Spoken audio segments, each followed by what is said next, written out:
안녕하세요. 백사원 목사입니다. 오늘은 8월 30일 금요일 아침입니다. 오늘도 변함없이 하나님의 말씀과 함께 하루를 살아가는 여러분 모두에게 좋으신 하나님의 넘치는 은혜가 하루 종일 함께 하시기를 바랍니다. 오늘 주신 하나님의 말씀은 시편 106편 13절부터 31절까지의 말씀입니다. 어제에 이어서 오늘도 이스라엘 백성이 하나님의 은혜에 관하여 광야를 지나는 40년 동안에 어떻게 패역하고 배은망덕하게 했는지를 참여하는 마음으로 자신들의 조상들이 이렇게 했다는 이야기를 참여하는 마음으로 참회의 시로 소개하고 있습니다. 오늘 본문에는 그것을 마치 항목별로 나누어서 하나씩 참회의 내용과 참회의 내용을 담고 있는데요. 오늘 그 중에 한 부분을 좀 살펴보고자 합니다. 13절부터 15절까지인데 제가 읽어보겠습니다.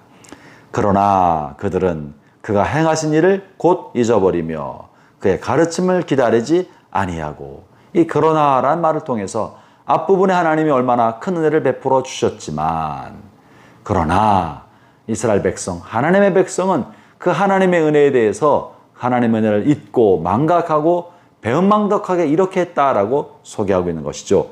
14절 이렇게 이어집니다. 광야에서 욕심을 크게 내며 사막에서 하나님을 시험하였도다. 본문의 내용은 하나님께서 광야를 지나는 이스라엘 백성에게 40년 동안 그들이 하루도 굶지 않도록 먹을 것을 공급해 주셨던 이야기를 하고 있는 겁니다. 먹을 것이 없는, 농사 지을 수 없는, 아무것도 없는 광야를 40년 동안 지나면서 광야에 사는 동안에 하나님께서 날마다 하늘에서 만나를 내려 먹게 해주셨습니다.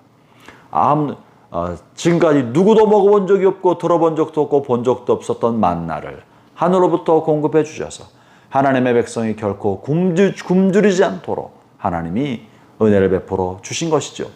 그들은 이처럼 자신들의 조상들이 먹어보지도 못한 기가 막힌 하늘의 양식을 하나님으로부터 공급받게 되었지만, 그들이 어느 날 지나자 이 만나로 만족하지 못하게 되었던 겁니다. 그러면서 그 옛날 애굽에 종살이 했을 때 먹었던 고기며 향신료를 이야기하면서 자신들이 이제는 맛있는 거, 더 먹고 싶은 것이 있다는 이야기를 한 것이죠. 하나님께서 하나님의 백성 이스라엘의 공급자가 되셔서 공급해 주시지만 이스라엘 백성은 하나님이 공급해 주신 것으로 만족하지 못했던 것입니다. 그래서 광야에서 욕심을 크게 내며 하나님을 시험하였다. 이 말은 무엇입니까? 내가 고기를 먹고 싶습니다. 왜 고기를 안 주십니까? 내가 노예 생활할 때는 이런 고기도 먹고 저런 고기도 먹었는데 하면서 아무것도 없는 광야에서 하나님 앞에 고기를 먹고 싶다고 고기를 달라고 불평하자 하나님 그들에게 메추라기를 보내서 하루 종일 고기를 먹을 수 있게 해주지 않으셨습니까? 이렇게 욕심을 내어서 하나님 앞에 요구했다는 이야기를 하고 있는 거예요.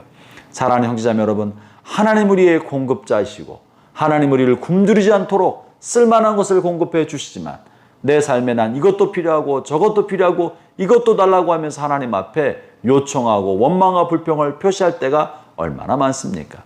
지금 본문은 이스라엘 백성이 이런 하나님이 우리의 공급자가 되시지만 자신들이 이것도 필요하고 저것도 필요하다고 하나님을 원망하며 불평하며 욕심을 냈던 이야기를 하고 있는 것입니다. 본문에 이제 놀라운 하나님의 응답이 나오는데요. 그것이 무엇입니까? 15절이 중요한 말씀입니다. 15절을 제가 읽어보겠습니다. 그러므로 여호와께서 그들이 요구한 것을 그들에게 주셨을지라도 그들의 영혼은 쇠약하게 하셨도다. 하나님의 백성이 하나님 앞에 땡깡 쓰듯이 계속 요청하면, 달라고 하면 하나님이 주신다는 겁니다. 특별히 꼭 필요한 것이 아니라 그들이 욕심을 내어 구했는데도 하나님이 주셨다고 말합니다. 야고보서의 말씀에 의하면 우리가 구해도 얻지 못하는 것은 욕심을 내어서 구하기 때문이다 라는 표현이 있습니다. 지나친 욕심으로 하나님 앞에 구할 때 하나님 것을 공급해 주지 않으신다는 거죠. 하나님 우리가 쓸 만큼만 공급해 주십니다. 필요를 채워주시는 분이시지 우리의 욕심을 채워주는 분이 아니신 것입니다. 그럼에도 불구하고 어떤 때 세상 사람들과 비교하면서 욕심을 내어 자신의 욕심을 채우기 위해 하나님 앞에 기도하고 구하고 땡깡 쓰고 그것으로 마치 하나님을 시험하려는 경향이 없지 않아 있습니다. 하나님 시험하는 거죠. 하나님의 살아계심을 시험하고 하나님의 사랑을 시험하고 이러저런 것을 하나님 앞에 시험하면서 나에게 이것을 주십시오. 내 욕심에 따라 이것을 달라고 요청할 때가 있는 겁니다. 그럴 때 하나님께서 그들의 땡깡과 요청을 응답해 주실 때가 있습니다. 그러나 놀랍게도 그렇게 받은 응답은 결국 그들의 영혼은 쇠약하게 하셨다고 말합니다. 그런 기도 응답이 그 사람의 믿음을 크게 만들어주고 하나님을 사랑하는 마음과 하나님을 경외하는 마음, 하나님의 말씀을 두렵게 순종하려는 신앙의 깊은 경지로 나가게 해주면 얼마나 좋겠습니까?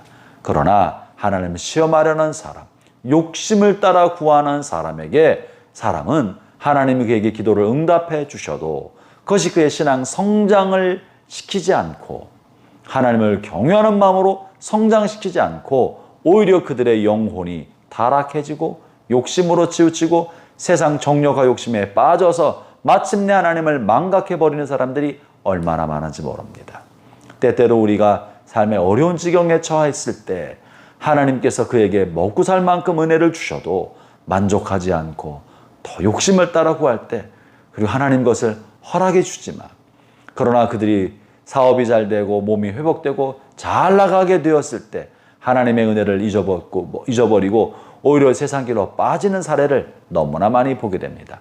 사랑하는 형제자매 여러분, 여러분에게 하나님이 은혜를 베푸실 때 기도를 응답하고 여러분의 삶을 보살펴 주셨을 때 여러분이여 하나님의 은혜를 망각하지 않기를 바랍니다. 기도 응답은 받았으나 믿음이 쇠약해지지 않게 하시기를 바랍니다. 우리가 잘못된 동기로 구하면 하나님 응답해 주셔도 결국 영혼은 피폐해지는 사례가 있는 것입니다. 본문은 그것을 경고해 주고 있습니다. 형제자매 여러분, 하나님 여러분에게 주신 은혜에 만족하십시오. 주어진 것에 자족하는 마음을 가지십시오. 그러면 하나님이 때를 따라 돕는 은혜가 여러분에게 계속 있게 주실 것입니다. 오늘도 하나님의 은혜가 여러분과 함께 하시기를 바랍니다. 기도하겠습니다. 하나님 아버지 감사합니다. 모든 것이 하나님의 은혜입니다. 우리 마음이 교만해지지 않게 하시고 지나친 욕심에 빠지지 않게 하여 주셔서 하나님이 주신 것으로 만족하며 감사하며 그 은혜에 자족한 삶을 살아가도록 주여 이끌어 주옵소서. 예수님 이름으로 기도합니다. 아멘.